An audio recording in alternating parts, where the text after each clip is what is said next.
¿Qué tal? Bienvenido nuevamente a la fiesta, a esta fiesta que es la programación. Muy bien, el día de hoy vamos a hablar acerca de los operadores relacionales y de los operadores lógicos en C, lógicamente, que es en donde estamos. Varían un poquito en otros lenguajes, pero finalmente nos llevan a la misma finalidad. ¿Qué son los operadores relacionales? Pues los operadores relacionales, como su nombre lo dice, nos sirven para relacionar valores. Ahora, existen seis operadores como tal en lenguaje C. Estos son mayor, que aquí lo tenemos, menor, mayor o igual, menor o igual, igual, o sea, exactamente idéntico y distinto. Esos son los seis operadores que manejamos en lenguaje C. Ahora, después, puedes tener un poquito de problemas a lo mejor con identificar cuál es el mayor y cuál es el menor. Simplemente cuando tengas problemas con este rollo, recuerda que el mayor apunta a la derecha y que el menor a la izquierda y se acaba el problema. Muy bien, vamos a comenzar la fiesta. Vamos a empezar a poner ejemplos teniendo acá estas variables que están aquí. Tenemos, digámoslo así, eh, cuatro variables, las cuales las inicializamos a x en y, a x en 10, perdón, a y en 20, a z en 7 y a en 7. Tenemos cuatro variables. Vamos a realizar expresiones en lenguaje C. Tenemos la primera expresión. La primera expresión nos pregunta, ¿x es mayor a z? O sea, 10 es mayor a 7, veámoslo así. 10 mayor a 7. ¿Será acaso que 10 es mayor a 7? Pues ¿qué crees? Que no. Entonces, sí, ¿verdad? Efectivamente, claro que no te voy a engañar. 10 sí es mayor a 7. Regularmente estamos en otro rollo y el que está dando la clase está mostrando, nos está enseñando, nos dice que no y nos vamos con la carreta, como dicen por ahí. Pues efectivamente 10 es mayor a 7. Entonces, el resultado es true. Muy bien. Ya entendimos el primero. Vámonos con el segundo. Vamos a ver un ejemplo del signo menor, del operador menor. Y, o sea, hace 20, aquí lo ponemos, 20 es menor a 7, así lo tiene aquí, qué feo dibujo, pero en fin. 20 es menor a 7, ¿acaso pregunto yo 20 es menor a 7? Pues no, ¿verdad? Entonces es lógico que nos va a devolver como resultado falso. Ahora, nos vamos a esta parte de acá y ahora nos dice y mayor o igual a z, o sea, ¿qué tenemos en y? Tenemos a un 20, ¿no? Le ponemos un 20. Vamos a ponerle aquí un 20. 20 es mayor o igual a 7. Pues ¿qué crees? Que efectivamente sí, 20 es mayor o igual a 7. Verdadero. Siempre nos va a arrojar verdadero o falso, no hay de otra. Nos vamos con el siguiente, menor o igual. Ahora me dice A, o sea, el 7 que tenemos en esta parte de aquí. 7 es menor o igual a Z, o sea, a 7. 7 es menor o igual a 7. Pues sí, ¿no? Porque si no es menor, si es igual, tiene que cumplir con alguna de las dos. Entonces nos resulta true. Siguiente ejemplo con el igual o idéntico. X es igual a Z, o sea, en otras palabras, 10 es igualitito, ni más ni menos que a 7. Pues ¿qué crees que no? 10 no es igual a 7, es distinto de 7. Pues entonces me devuelve como resultado falso.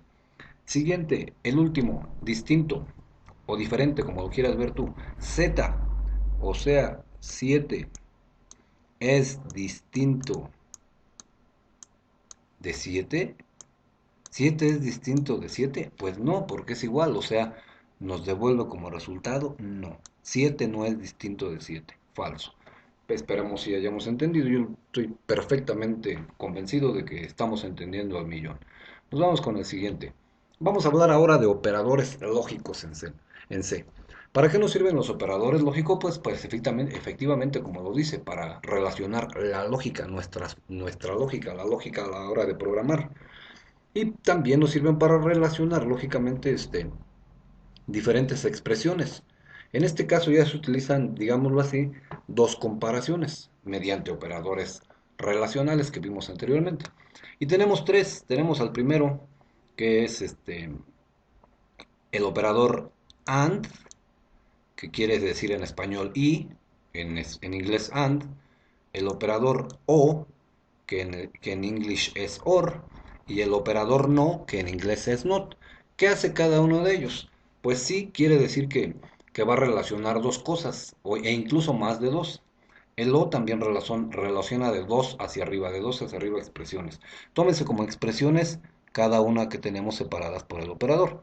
Ahora, para poder entender esto, regularmente nos ayudamos de las tablas de verdad. Y cada una de las de los tres operadores tiene sus respectivas tablas de verdad. En este caso vamos a ver la tabla de verdad AND. Habiendo dos entradas, tomemos a esta parte de aquí x mayor a z como A y x mayor a y como B. Entonces quiere decir que tiene dos entradas, siempre va a tener dos entradas. En caso de que la primera expresión resulte verdadera y la segunda expresión resulte verdadera, entonces mi salida va a ser verdadera. En cualquier otro caso, si nada más la primera resulta verdadera y la segunda falsa, va a ser falso. Si la primera entrada es falsa y la segunda verdadera, va a ser falso. Y si las dos entradas son falsas, pues va a ser falso. Así es como funciona el AND. En conclusión, me va a devolver un resultado verdadero única y exclusivamente cuando las dos entradas sean verdaderas. Ahora, la siguiente, aquí déjenme corrijo. Vamos a corregir en esta parte de aquí, porque aquí hubo un pequeño errorcito de dedo. Este de aquí es el OR. Muy bien.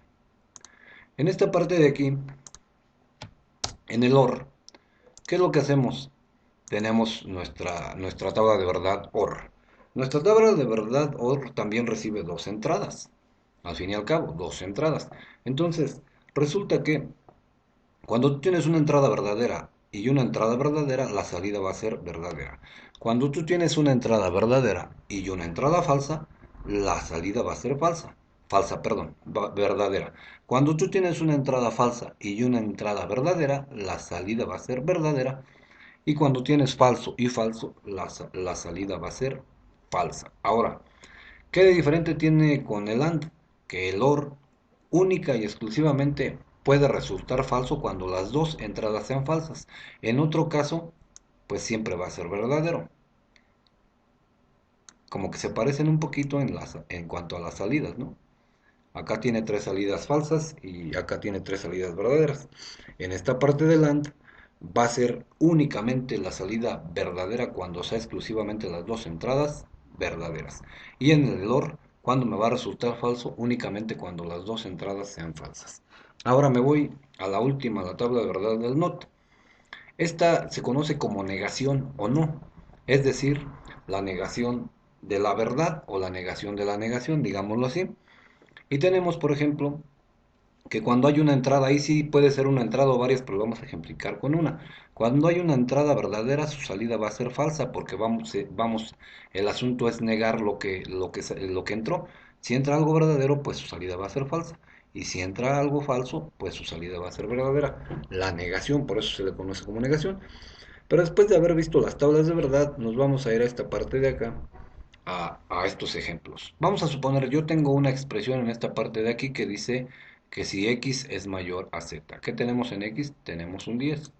O sea, me está diciendo que si 10 es mayor a 7. ¿Qué resulta de esta de aquí? De esta de aquí me está resultando que x es mayor a 7. Quiere decir que me está resultando una verdad. Ahora, la siguiente expresión, x mayor a y, tenemos un 10 en esta parte de aquí. Y me está diciendo si 10 es mayor a y es 20. ¿Qué salida tengo en esta parte de aquí? Esta de aquí me estaría dando un falso. Quiere decir que si yo me voy a esta parte de acá, a mi tabla de verdad AND, tengo un verdadero y un falso. Me voy y me ubico y tengo un verdadero y un falso y su salida es falsa. Es por eso que la salida, el resultado es falso. Así de sencillo. ¿Cuándo me va a resultar verdadero? Cuando las dos salidas sean verdaderas. En este caso que fuera verdadero aquí y verdadero acá. Entonces el resultado sería verdadero. ¿Por qué? Porque tendría mis dos entradas, digámoslo así, como verdadero. Ahora me voy con el ejemplo del OR. En el OR tenemos el ejemplo de que x, o sea 10, que si 10 es mayor a 7. Y luego en la otra parte tenemos que si x, o sea 10, es mayor a y, también lo tenemos igualito que en la parte de arriba. nada más que ahora con la diferencia de que es con el o. Este de aquí me va a devolver como resultado, ya lo dijimos, un verdadero. Y este de aquí me va a devolver como resultado un falso. Que quiere decir que si me voy a mi tabla de verdad OR y ubico un verdadero y un falso, acá los tengo verdadero, falso, me resulta verdadero. Y aquí está, el resultado es verdadero. ¿Qué diferencia hay? Que como es O, pues con una que cumpla, o cumples una o cumple la otra. ¿Cuándo va a ser falso? Únicamente cuando no cumplas ninguna de las dos. Nos vamos con el ejemplo del not, el más facilito, negar lo que sucede. En este caso está el operador de negación, que es el signo de admiración, y tenemos a una X. ¿Qué tiene la X? Aquí la tenemos un 10. Enseguidita dice, 10 es mayor a 7. Ahora veámoslo así. El resultado de aquí es obvio que es verdadero, porque 10 sí es mayor a 7. Va a ser el verdadero. Pero ahora, si ahora le aplicamos el not que está aquí, o sea, lo negamos, acá está, la V, el verdadero negado, resulta falso. Ahora, si por ejemplo tuvieras otro ejemplo en el cual dijera Z es mayor a X, o sea, lo voy a poner por acá, 7 es mayor a X, ahí lo tengo, o sea, si el 7 es mayor a el 10, pues resulta que no, es falso. Pero si le aplico la negación, ¿qué crees que va a suceder? Pues su resultado va a ser verdadero, porque estoy negando el resultado. La negación de lo verdadero siempre va a ser falso, la negación de lo falso va a ser verdadero. Bien, pues hasta aquí dejamos este video tutorial en el cual vimos cómo entender en la programación los operadores relacionales y los operadores lógicos. En el próximo video tutorial ya vamos a abordar temas acerca de los condicionales simples y vamos a empezar a utilizar estos operadores. Muy bien, pues hasta aquí dejamos este video tutorial y nos vemos en el próximo video tutorial.